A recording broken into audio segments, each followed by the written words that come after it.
Why sexual intimacy and emotional intimacy coexist. In this video I will share with you why emotional intimacy and sexual intimacy go together.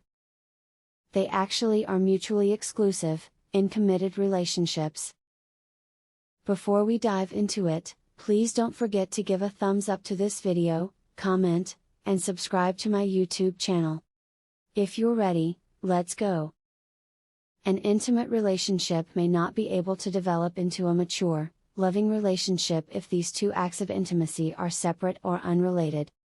Intimacy on a physical and emotional level shares several fundamental components. Each intimacy level may be valued differently by partners. What is intimacy?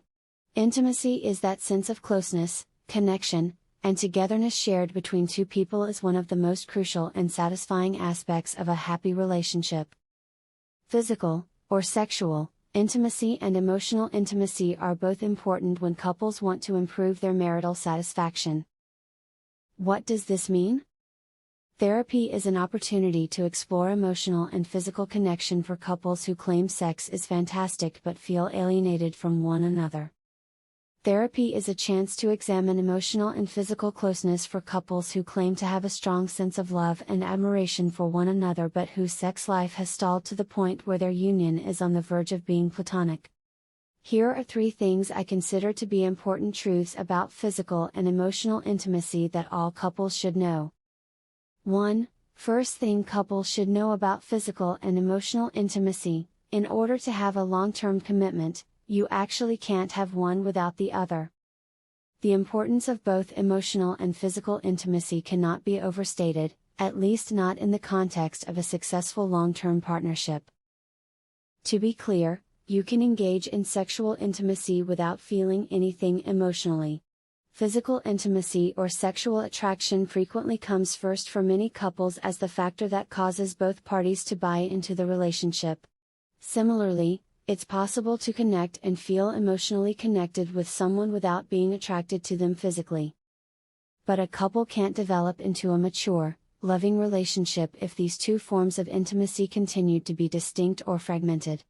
Since emotional intimacy is important for people to feel safe enough to create, and maintain, a lasting relationship in the first place, physical intimacy only allows people to express and appreciate their connection on a sensual level. In order to build a strong and healthy relationship, couples should view emotional and physical intimacy as complementary elements. The health of your relationship as a whole will improve and be balanced out by strengthening both. 2. Second thing couples should know about physical and emotional intimacy: intimacy on a physical and emotional level shares some fundamental components. There are various requirements before you may be intimate with someone both physically and emotionally. Each partner must be able to provide trust, the conviction that you will respect each other's boundaries and never let each other down. Vulnerability, the readiness to be open and honest about your greatest worries, anxieties, aspirations, and dreams. Communication, the capacity to talk about both small and big topics with each other while being mindful, present, and focused, which involves moving beyond the more surface level questions like "how was your day?" or "who's picking up the kids tonight?" Couples counseling might be helpful if you deal with issues like trust, vulnerability, and communication in your marriage.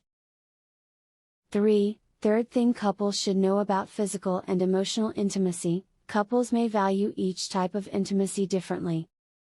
Partners frequently have differing ideas on both physical and emotional connection.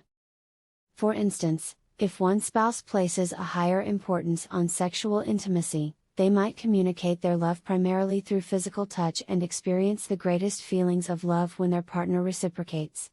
The inverse can also be true: a spouse who sets a high importance on emotional closeness may feel somewhat distant after sex, especially if the other partner doesn't want to chat right away, but incredibly fulfilled and close after a meaningful conversation. The truth is that as long as both parties acknowledge that both types of intimacy hold equal weight in the marriage, emphasizing or preferring one type of intimacy over the other isn't always an issue. This could indicate that one spouse needs to work harder to have sex, while the other needs to work harder to have those in-depth chats. If your marriage sounds like this, strive to remain patient with one another and have open channels of communication. That's all for this video. I hope you enjoyed it and thanks for watching. Please don't forget to like, comment, and subscribe to my YouTube channel so I can continue to provide you with valuable content like this. See you next time.